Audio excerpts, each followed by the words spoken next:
Hello everybody, my name is Jackie and in today's video I am going to be recapping my favorite books from this past quarter. I know this is a little bit late, but today I'm going to be sharing my reading stats from the past 3 months and talk about a couple of particular highlights for me. In the month of July, I read these 6 books right here, totaling 2,009 pages with an average star rating of 3.58 out of 5.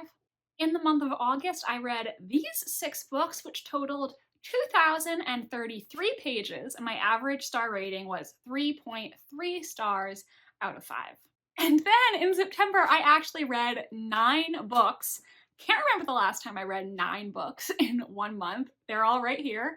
And that totaled 2,761 pages and an average star rating of 3.35. I guess when you take a month off from writing your novel, you suddenly have a lot more time to read, I guess. But that means over this 3-month period, I read 6,800 pages. Over the past 3 months, I rated a lot of books 3 stars, hence the ratings. I had a lot that I thought were good, really no books that I thought were actively bad, but just a lot that I was like, yeah, I liked it. I did have some standouts, however, and that's what I'm going to discuss now. First, I have to mention The Last Devil to Die by Richard Osman. This is part of the Thursday Murder Club series, which is absolutely one of my favorite mystery series. I recommend these books to everybody I know, and I wanted to be caught up on the series because The Impossible Fortune just came out this fall. The Thursday Murder Club series follows a group of elderly sleuths living in a British retirement village. They meet up every Thursday to talk about murder cases and find themselves solving real murders in their lives.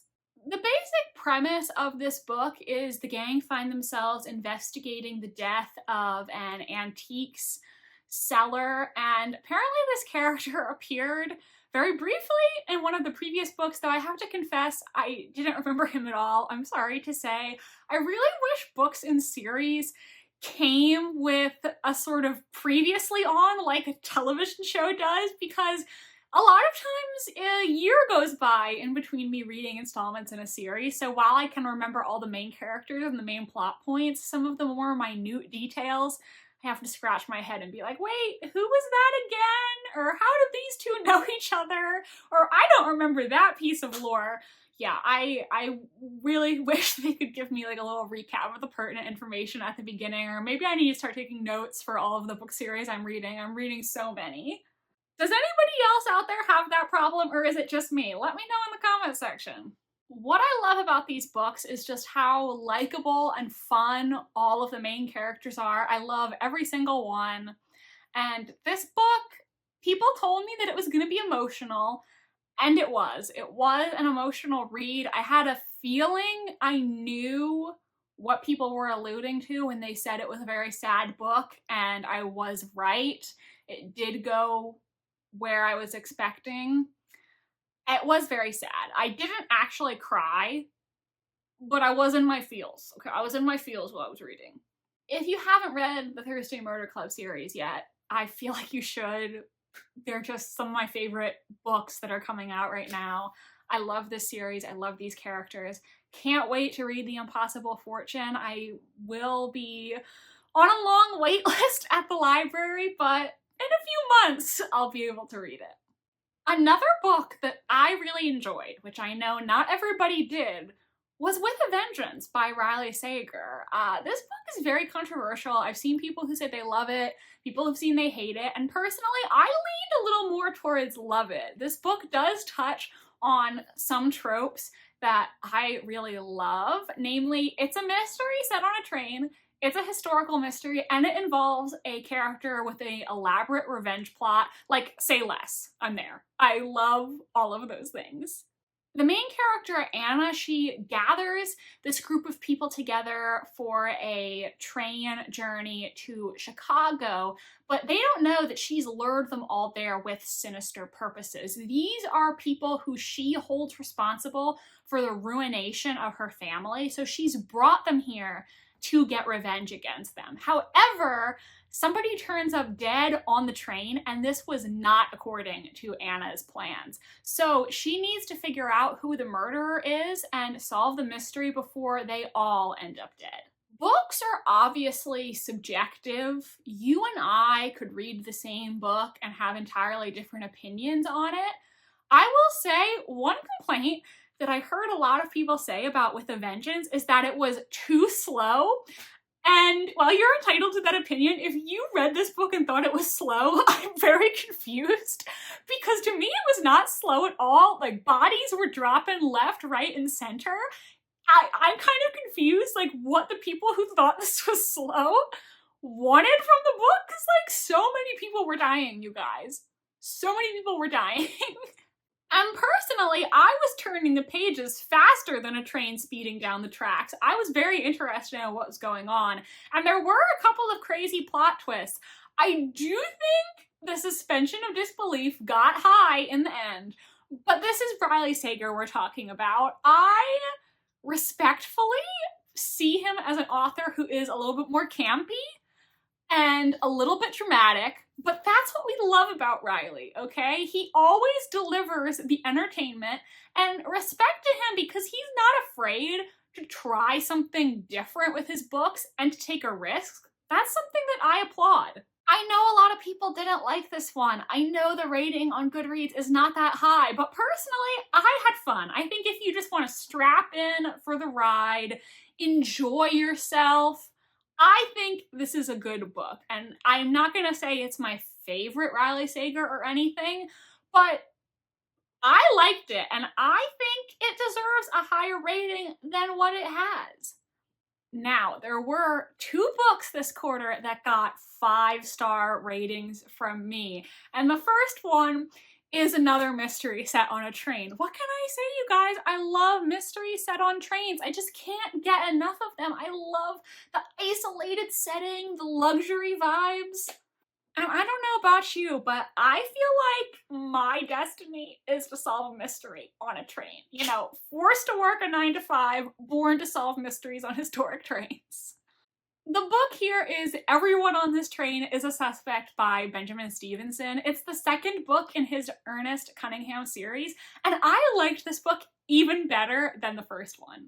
This is the sequel to Everyone in My Family Has Killed Someone, which follows Ernest Cunningham. He starts in the first book, he is someone who writes like self-published guides to mystery writing based on all he knows about the history of mystery fiction, the golden age of crime. This is a very fun meta series, and if you're someone like me who loves Agatha Christie, who loves mystery novels, who knows a lot about mystery novels, I feel like you're gonna really appreciate these because there are a lot of in-jokes, meta references, nods to mystery tropes and cliches. I feel like this book is a mystery for people who love mysteries. In Everyone on This Train is a Suspect, Ernest is, of course, on a train. He is invited to a mystery writers festival that is taking place on the Gone, going across Australia. The Gone is also a real train in real life that you can visit. But while he is on this train with several other writers, as well as his girlfriend and a group of fans, somebody ends up dying on the train. And so one of the people on the train is a murderer. And the murder victim, ooh, he is an unlikable murder victim. There are so many people on this train with potential reason to want to kill him. Absolutely no shortage of suspects here. I really enjoyed Everyone in My Family Has Killed Someone, but I loved Everyone on This Train is a Suspect.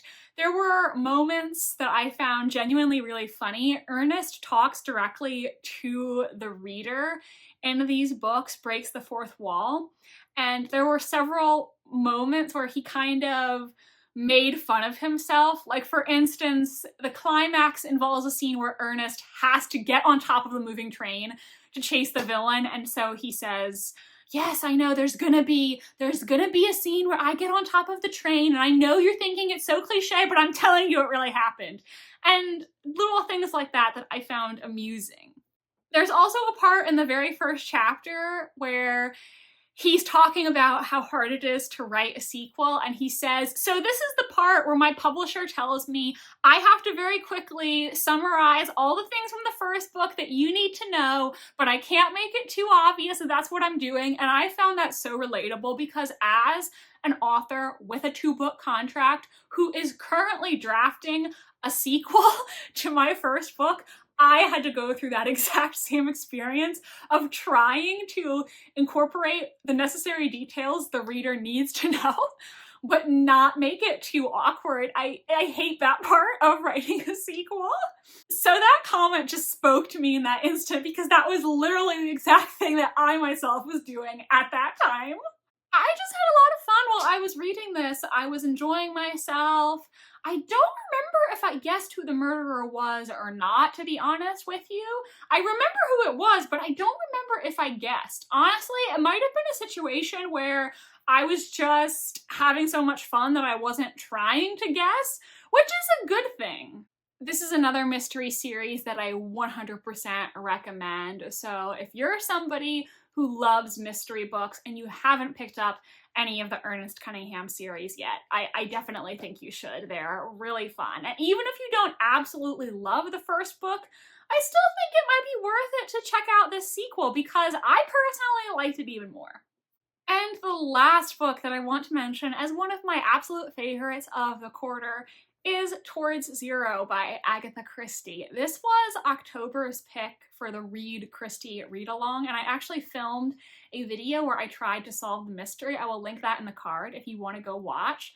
I gave this 5 stars. I really loved this book, and I think it is moving to the upper echelon of my Christie rankings. This book is a standalone. It does feature the character of Superintendent Battle, who is a Scotland Yard policeman, but it can be read as a standalone book. The premise of this book is at the beginning, nobody has been murdered yet. There is a character in this who makes a sort of meta commentary saying, I love detective novels, but detective novels get it all wrong because they always start with the murder, but that's not really where the story starts. There are so many incidents leading up to the murder, inching closer and closer towards zero.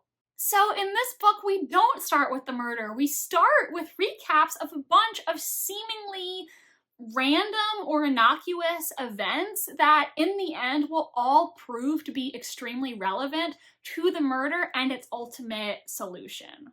I thought this book was very interesting. It had some really clever clues, and I did not guess who the murderer was. Spoiler alert for my trying to solve video, but I had a lot of fun reading it. This book actually relies on a twist that Agatha Christie has used a few times, and in other books where she tried this technique. To be honest, I didn't love it, but in this one, I was not mad at it. I enjoyed the reveal, and I do explain in that trying to solve video a little bit why I think it worked for me this time, but not in other books. It also involves one of the most creative and interesting murder methods, let's say, that I personally have ever read about. I never would have thought to write a subplot that involves this method of killing someone. So 5 stars. It was a thoroughly enjoyable Agatha Christie book. If anybody watched the recent Towards Zero adaptation on BritBox, let me know in the comment section if that's something that's worth checking out. I heard that it's not a very accurate interpretation of the book, so if anyone out there has read the book and watched the show, let me know what you thought of it. That is going to be it for this quarterly wrap-up, everyone. Let me know what your favorite read of the quarter was in the comment section. If you want to watch another one of my videos, I recommend this one right here, and make sure to subscribe so you won't miss any future uploads. Thank you so much for being here today, and I hope you have a wonderful rest of your day. I will see you next time. Goodbye!